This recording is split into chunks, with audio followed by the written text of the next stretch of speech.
Propomos neste encontro com a história a descoberta de um documento, a Carta a Diogoneto, que é do século II, e onde se relata a forma como o Evangelho foi proposto a uma pessoa, Diogoneto, que não o conhecia.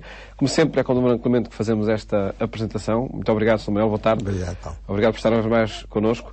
Um documento central quando, nos dias de hoje, e ainda mais no mês de outubro, estará em debate no Vaticano esse tema da nova evangelização. Da nova evangelização, exatamente. Ou seja, da redescoberta da novidade evangélica. Nova evangelização, evangelizar de novo, a novidade evangélica, o que é que realmente Jesus Cristo nos propõe? O anterior Sínodo dos Bispos, os nossos telespectadores já sabem que de tempos a tempos se reúne em Roma uma assembleia chamada um Sínodo, um caminho que se faz em conjunto, de representantes dos episcopados mundiais e com outras pessoas para aprofundar um tema de particular importância. O anterior Sínodo foi sobre a Palavra de Deus. E já esse Sínodo insistiu muito, e oxalá se cumpra, na necessidade das comunidades cristãs redescobrirem a Palavra de Deus. Ou seja, todos aqueles textos que nos vêm, quer dos nossos antepassados judeus, quer depois das origens cristãs, e onde nós acreditamos e descobrimos e aprofundamos o que Deus tem para nos dizer para todos os tempos. Não é? Ora, essa novidade cristã é o que a evangelização propõe.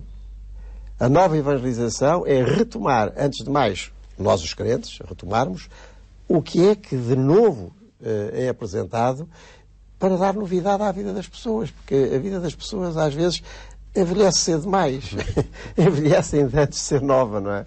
Porque não descobrem em Jesus Cristo um horizonte fecundo, belo, que está aberto para toda a gente, desde que o conheça. Mas o grande problema para nós, antes de mais para nós cristãos e para as nossas comunidades, é este. Será que nós próprios redescobrimos, por exemplo, em cada Eucaristia Dominical, pela atenção à Palavra de Deus?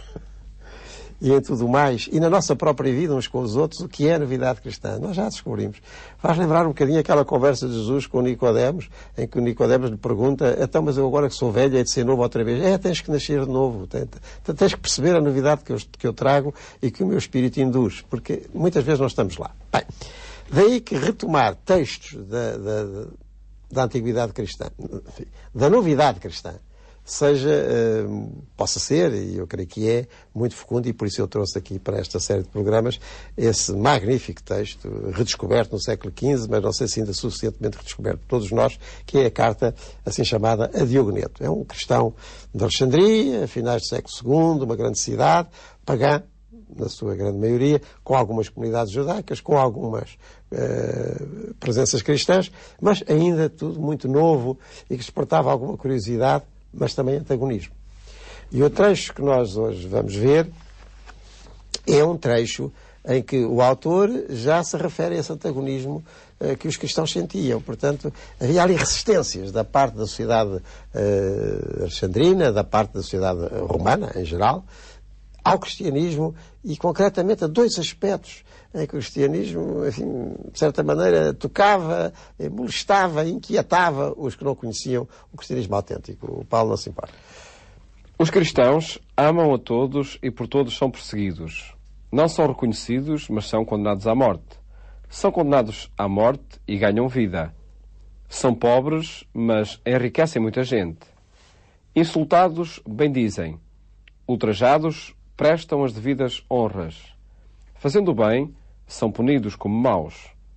E os que os odeiam não sabem dizer a causa do seu ódio. Bem, aí está. Portanto, havia aí um mal-estar. E um mal-estar que até era contraditório. Porque, vamos lá ver, o cristianismo devia e propunha-se gerar bem-estar. Porque, enfim, os cristãos caprichavam em ser amigos, solidários, até dos seus inimigos. Enfim, está no seu código genético, como diríamos, está no Evangelho, está na proposta de Jesus Cristo. Foi o seu próprio comportamento de Jesus Cristo, que eles tentavam imitar, serem bons para toda a gente, perdoarem aos seus próprios inimigos, mas eram, muitas vezes, mal vistos e estranhavam as pessoas. O que é que são eles, estes cristãos? Então, como é que é? Por exemplo, no aspecto social, senhores e escravos estão lá nos mesmos encontros, não é? Vamos lá ver, o cristianismo não vai abolir imediatamente a escravatura como, digamos, instituição portanto havia gente privada de liberdade, as sociedades antigas eram assim, havia alguns que tinham essa liberdade e que tinham escravos a seu serviço. O cristianismo não vai abolir imediatamente esse instituto, mas vai transformá-lo por dentro e a pouco vai fazer dessas relações entre os senhores e os seus servos outro tipo de relação. E, efetivamente, quando os senhores eram verdadeiramente cristãos, as relações mudavam. E a sociedade romana não conhecia este tipo de relacionamento entre senhores e servos, não é? E então o cristianismo propunha e aqui e ali fazia. Isto causava estranheza. Aquela expressão que depois nos chegou aos ouvidos, vede como eles se amam, quando vinha de meio pagão, não era propriamente um aplauso. Era uma estranheza. Então eles dão-se assim. Como é que se podem dar? Bem, e havia um outro problema, talvez ainda mais complicado, que era o problema propriamente político. As cidades antigas e as sociedades antigas, e o Império Romano no concreto, tinham os seus deuses protetores. A religião oficial não era apenas um ato de culto, digamos assim, espiritual. Tinha esse caráter de garantia do Império, através dos seus deuses. Os deuses protegiam o Império. Os próprios imperadores, a partir de Augusto, eram divinizados, portanto, de alguma maneira participavam desse estatuto divino. A palavra Augusto, que é dada aos imperadores, tem esse sentido divino. E os cristãos não participavam nesse culto. Não adoravam os deuses do Império. Não participavam naquelas cerimónias oficiais em que o Império se garantia. Nós hoje temos muitas cerimónias oficiais em honra, enfim, do Estado, que todos nós integramos. Temos o hino nacional, pomos em sentido, não é? Enfim, há certas evocações que nós fazemos, certos momentos, feriados nacionais, mas não tem o caráter divino e religioso que tinham antigamente. Mas antigamente tinham. E os cristãos não participavam nessas celebrações. E os cristãos não prestavam culto aos imperadores, nem aos deuses do Império. E no século II, estamos no final do século II, já de vez em quando o Império tinha problemas. Tinha problemas nas fronteiras, tinha problemas com os bárbaros. Sabemos como essas invasões são decisivas no século V e acabarão mesmo com o Império Romano no Ocidente, mas já na altura havia problemas. E depois levantavam-se logo ali umas atuardas. Pois é, estes problemas acontecem porque os cristãos não adoram o Imperador. Porque os cristãos não participam no culto imperial. Por isso é que há estes problemas todos. Eles são inimigos do Império. E, claro, sempre que havia um problema, mesmo que não fosse com bárbaros, enfim, um incêndio, uma desgraça, olha, já no tempo do Nero, aquele incêndio de Roma, não é? De origens sempre muito complexas e talvez suspeitas do próprio imperador tê-lo ateado ou mandado atear, os culpados são os cristãos. Eles estão aí, não adoram os deuses do Império, são inimigos do Império, lançaram fogo a Roma.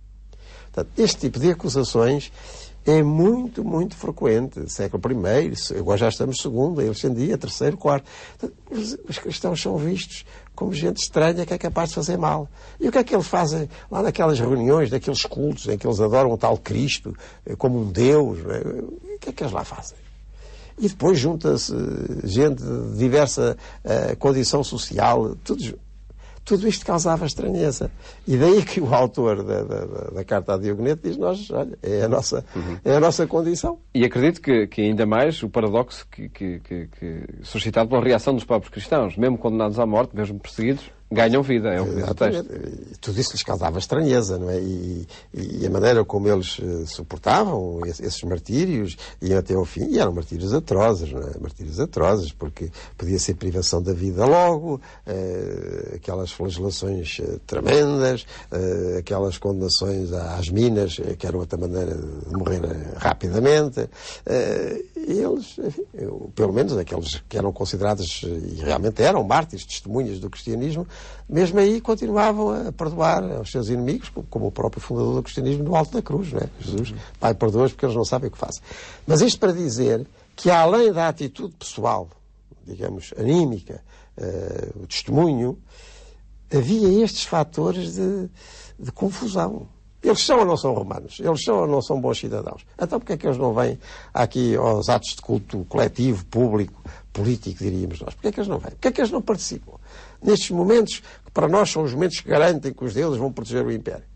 Isto será de tal ordem, nós no programa anterior aludíamos àquele texto que Agostinho escreverá já no princípio do século V, A Cidade de Deus, não é? que ainda nessa altura, o problema vinha ao de cima.